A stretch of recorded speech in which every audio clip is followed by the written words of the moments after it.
यह एक अजीब सड़क से शुरू हुआ जो घने कोहरे से ढके जंगल से होकर गुजर रही थी। पेड़ लंबे और मुड़े हुए थे और हवा में एक नम ठंडक थी जो मेरी हड्डियों तक पहुंच रही थी। जैसे जैसे मैं आगे बढ़ा, कोहरे में एक पुरानी लकड़ी की पट्टी दिखाई दी। उस पर लिखा था, सिल्वर हॉलो में आपका स्वागत है। अक्षर सालों की धुंध और जर्जरता के कारण मुश्किल से पढ़े जा सकते थे। जैसे ही कोहरा हल्का हुआ, मैंने गांव को अपने सामने देखा, आधा डूबा हुआ और पानी में स्थिर पड़ा हुआ। सड़कें सुनसान थीं और दोनों ओर के घर जैसे किसी दूसरे युग से निकले हुए लग रहे थे। लकड़ी के मौसम से प्रभावित और समय की मार झेल रहे थे। घरों की खिड़कियां अंधेरी थी, कुछ टूटी हुई, कुछ बंद थी, जैसे गांव वालों ने जल्दी में छोड़ दिया हो या किसी चीज से छिप रहे हों। हर चीज पर एक अजीब सा सन्नाटा छाया हुआ था जिसे कभी कभी पानी में हलचल से ही तोड़ा जाता था। पहले तो ये सिर्फ एक लहर की तरह लग रहा था, कुछ भी असामान्य नहीं था। लेकिन जब मैंने करीब से देखा तो मुझे पानी के नीचे कुछ साए चलते हुए दिखाई दिए जो धीरे धीरे तैर रहे थे। वो आकृतियां मुड़ी जुड़ी हुई थी, जैसे कुछ बाहर निकलने की कोशिश कर रहा हो, लेकिन फिर वापस अंधेरे में गायब हो जाती।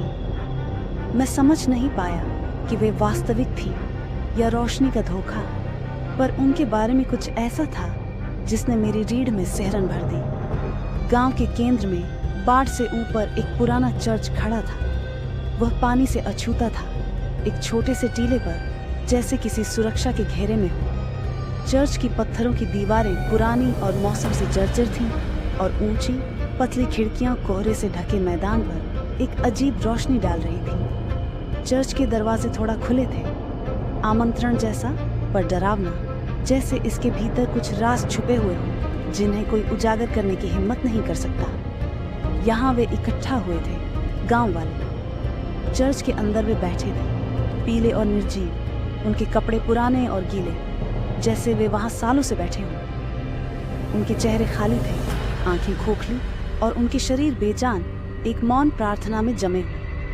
ऐसा लग रहा था जैसे समय इन दीवारों में रुक गया हो, उन्हें एक अंतहीन पहरेदारी में फंसा हुआ छोड़कर, उनके जलमग्न भाग्य से अनजान या मुक्त होने में असमर्थ। चर्च के नीचे एक छिपा हुआ कुआं मिला, गांव के काले अतीत का एक प्रतीक। कुएं का पानी गाढ़ा, काला और अचल था, जैसे इसमें कुछ प्राचीन और शापित छिपा हुआ हो। परछाइयां उसमें मुड़ती और फड़फड़ाती, और एक पल के लिए भूतिया हाथ गहराई से बाहर निकले, केवल फिर से अंधेरे में वापस जाने के लिए। उस वक्त मैंने समझा, जिस अभिशाप ने गांव वालों को बांध रखा था वह यहीं इन दीवारों के भीतर जन्मा था।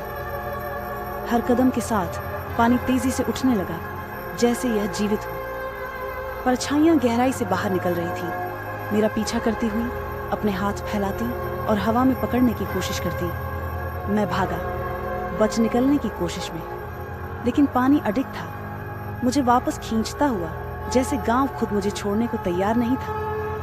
जब मैं बच निकला तो मैंने केवल एक बार पीछे मुड़कर देखा। गांव कोहरे में खड़ा था, धीरे धीरे धुंध में खोता हुआ, जैसे वह कभी अस्तित्व में ही नहीं था। इमारतें, चर्च, साए सब गायब हो गए, सफेद धुंध में समा गए, और फिर सिर्फ सन्नाटा बचा, एक खाली भयानक खामोशी।